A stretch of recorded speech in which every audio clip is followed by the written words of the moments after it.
Hello everyone, welcome back to another video.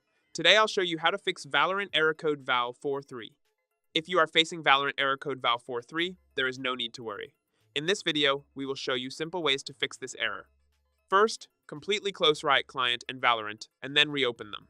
This error often occurs due to a temporary bug or connection issue, and restarting usually fixes it.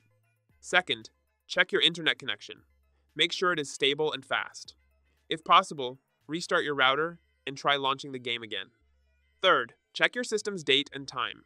Sometimes incorrect time or time zone settings can prevent Valorant from connecting to the servers. Fourth, check your firewall and antivirus settings. Make sure Valorant and Riot Client are added as exceptions so they can connect properly to the servers.